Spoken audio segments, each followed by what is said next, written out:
मित्रों नमस्कार, मैं हूं राकेश कुमार। आप देख रहे हैं मत अभिमत।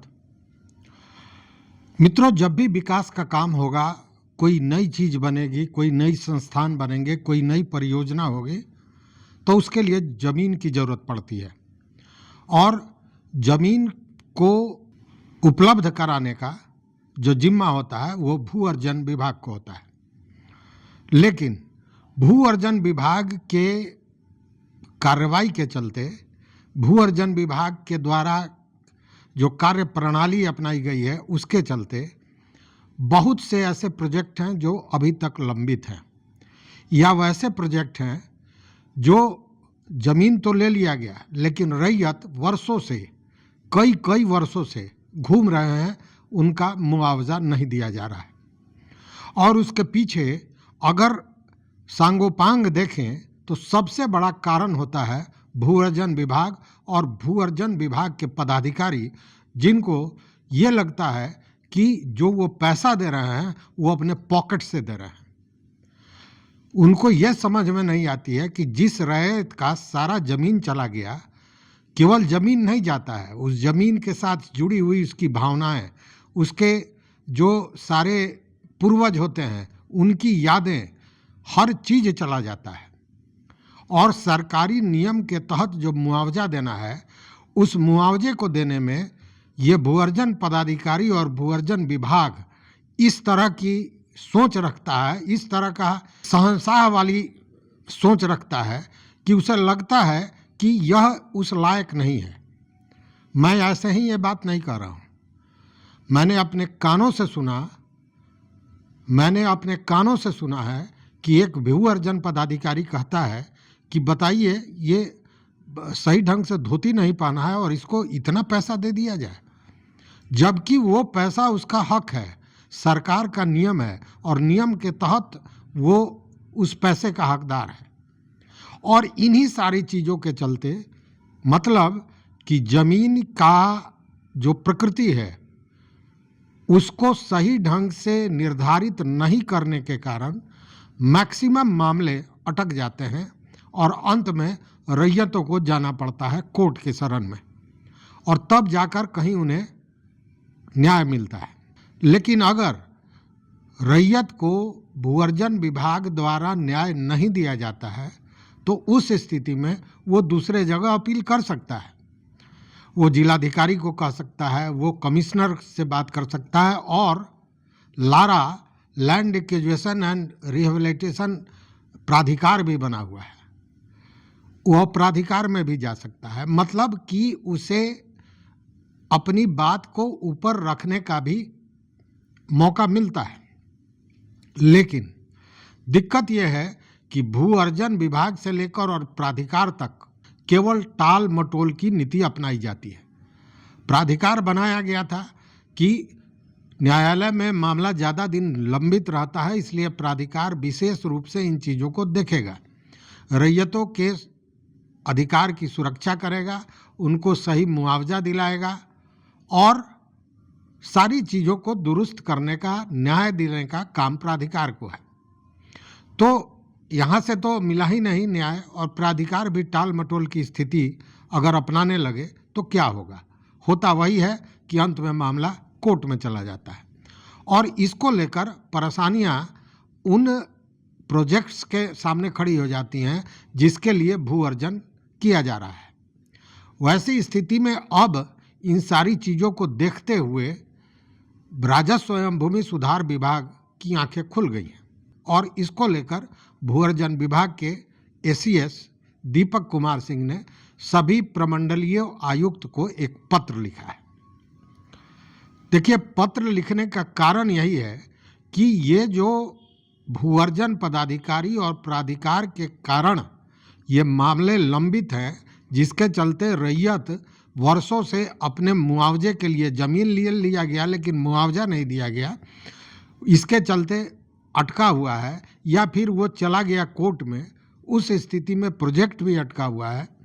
तो इन चीज़ों को देखने के लिए, व्यक्तिगत रूप से इन सारे मामलों को देखने के लिए कहा गया है। मतलब कि अगर कोई वैसा मामला है जो भू अर्जन विभाग से लेकर प्राधिकार तक अटका हुआ है उस स्थिति में कहा गया है आयुक्त महोदय को कि जितने भी आयुक्त हैं वो अपने क्षेत्र के उन मामलों को देखें और उसमें व्यक्तिगत रूप से हस्तक्षेप कर मामले का निस्तारण करें। देखिए, भू-अर्जन में जो मामले अटकते हैं उसके पीछे क्या कारण है? उसके पीछे दो ही कारण होता है, या यूं कहें कि एक ही कारण होता है, और वो होता है जमीन की प्रकृति को तय करना। चूंकि जमीन की प्रकृति के अनुसार जमीन का दर, जमीन का जो मूल्य है वो निर्धारित होता है, और जमीन के दर के मुताबिक मुआवजा निर्धारित होता है। तो जब जमीन की प्रकृति को बदल दिया जाता है, उस स्थिति में स्वाभाविक है कि रैयत को न्याय नहीं मिलता है, या रैयत उस मामले को लेकर खिलाफत करता है, उसका विरोध करता है। अब मान लीजिए कि कोई ज़मीन आज से 25 वर्ष पहले किसी ने खरीदा, उस समय उस पर खेती हो रही थी। 25 वर्षों में उस इलाके का स्वरूप बदल गया, चारों तरफ घर बन गए, कई इंडस्ट्री लग गए, कई संस्थाएं खुल गई, और उस बीच में वो ज़मीन है। अब उस ज़मीन को जब लिया जाता है तो जो रजिस्ट्री हुआ था और उस समय यह लिखा गया था कि कृषि योग्य ज़मीन है, तो इस समय भी अब जो ये भू-अर्जन के लोग होते हैं वो उसको कृषि में ही शामिल कर लेते हैं। अब कृषि के ज़मीन की कीमत, उसकी प्रकृति, और वो प्रकृति बदल के जब आवासीय हो गया, उसको भी कृषि में अगर आप रख रहे हैं तो स्वाभाविक है कि उसके चलते ज़मीन का दर कम हो जाएगा।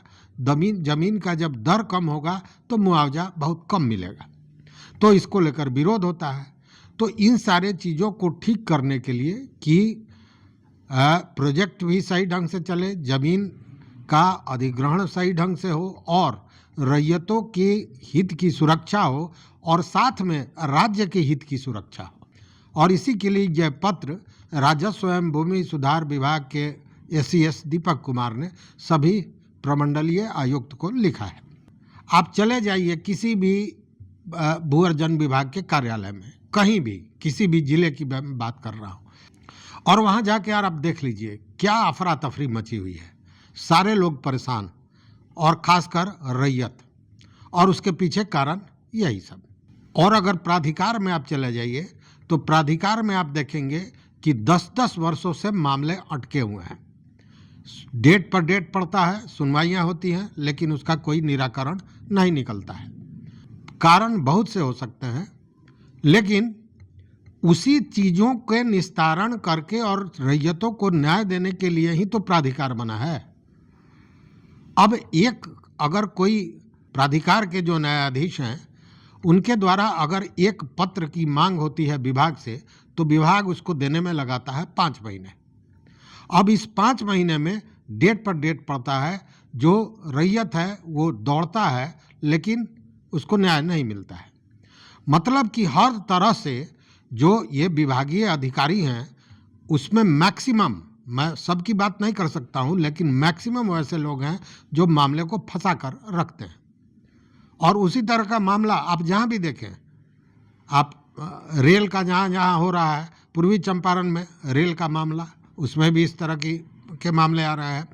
केंद्रीय विश्वविद्यालय जिसकी लड़ाई चंपारण के लोगों ने कई वर्षों तक की, यहाँ से लेकर दिल्ली तक, जंतर मंतर तक धरना प्रदर्शन और सारे चीज़ों के बाद यह केंद्रीय विश्वविद्यालय मोतिहारी को मिला, पूर्वी चंपारण को मिला, और उसके ज़मीन को अधिग्रहण किए हुए 7 वर्ष हो गया, लेकिन 7 वर्ष में वहाँ के रैयतों को मुआवजा नहीं दिया गया है, केवल एक गलत शब्द लिखने के चलते। और वो गलत शब्द जानबूझकर फंसाने के लिए विभागीय पदाधिकारियों द्वारा प्रोजेक्ट किया गया था एक तरह से।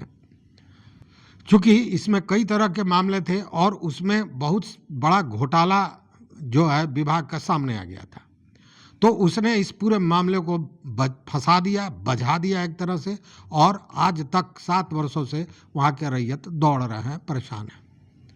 ये परेशानी केवल रैयतों को नहीं है, ये परेशानी सरकार को भी है, विभाग को भी है। देखिए, अभी बहुत से जगह पे राष्ट्रीय राजमार्ग बनाया जा रहा है, और इसको लेकर होता क्या है कि राजमार्ग के लिए ज़मीन अधिग्रहण करना है, ये काम भूअर्जन विभाग का है। भूअर्जन विभाग इस मामले को फंसा देता है और प्रोजेक्ट शुरू हो गया रहता है और जो समय सीमा है प्रोजेक्ट को समाप्त करने का, पूरा करने का, वह बढ़ जाता है। मान लीजिए कोई प्रोजेक्ट 3 साल में पूरा होना है और वो 6 साल लग जाए, तो 6 साल में उस प्रोजेक्ट में लगने वाले सामान की कीमत, मजदूरी, सारी चीज़ें बढ़ जाती है और तब प्रोजेक्ट का वैल्यू भी बढ़ जाता है। मतलब उसका जो खर्च है वह बढ़ जाता है। विभाग को उसके लिए अतिरिक्त धन की व्यवस्था करनी पड़ती है और ये सब होता है भूअर्जन विभाग के चलते। और इसी के लिए जो भूअर्जन विभाग के कार्य प्रणाली को देखते हुए पथ निर्माण विभाग ने भी एक कड़ा फैसला किया है और पथ निर्माण विभाग ने स्पष्ट कहा है कि देखिए, अब जैसे केंद्र के NHAI और MORTH के आधार पर पथ निर्माण विभाग इस माह से इस नई व्यवस्था में लगा है। नई व्यवस्था क्या है? उसने कहा है कि जिन सड़क प्रोजेक्ट में भूअर्जन में जो कुल स्वीकृत लंबाई है उसका 20% से ज़्यादा उन योजनाओं की तकनीकी स्वीकृति 2 भागों में दी जाए। अब इसमें क्या कहा है कि अगर किसी प्रोजेक्ट की जो लंबाई है, अगर उसका 20% जमीन का भूअर्जन हो जाता है, उसके बाद ही उसको स्वीकृति दी जाएगी और वो अभी तकनीकी स्वीकृति, और तकनीकी स्वीकृति भी 2 भागों में दी जाएगी। और यह भी कहा गया है कि ऐसी सभी योजनाओं में भूअर्जन की सन्निहित राशि की स्वीकृति जिला भूअर्जन पदाधिकारी के प्रकलन के आधार पर किया जाए। मतलब जिला भूअर्जन पदाधिकारी भूअर्जन के लिए जिन राशियों के जितने राशि की डिमांड करता है उसके अनुसार राशि उपलब्ध कराई जाए। चूँकि यह बदल जाता है, अगर विभाग अपने तरफ से पैसा देता है, भूअर्जन विभाग का आकलन दूसरा होता है, उसमें फिर परेशानी बढ़ती है, इसलिए ये कहा गया है। साथ में यह भी कहा गया है कि सिविल कार्य में जो खर्च होते हैं उसको और भूअर्जन के लिए जो खर्च होते हैं उसको अलग अलग रखा जाए, मतलब 2 भागों में बांटा जाए। भूअर्जन को पूरी तरह अलग करने के पीछे कारण यही है कि भूअर्जन को लेकर जो मामले लंबित हो जाते हैं, जो योजनाएं अटक जाती है, वो अटके नहीं। यह भी कहा गया है कि वह तो तकनीकी स्वीकृति की बात थी। अब कहा गया कि अगर 50% जमीन, मतलब जितनी की ज़रूरत है उसका 50% जमीन अगर भूअर्जित हो जाता है, उसके बाद ही निविदा आमंत्रित किया जाएगा कि कौन उसे बनाएगा। और यह जो 50% जमीन है यह कब्जा हो जाना चाहिए, मतलब विभाग को कब्जे में दे दिया जाए, उसके बाद ही इसका निविदा निकाला जाएगा। साथ ही यह कहा गया कि कुल आवश्यक भूमि का 70% बाधा रहित भूमि उपलब्ध होने के बाद कार्यादेश दिया जाए।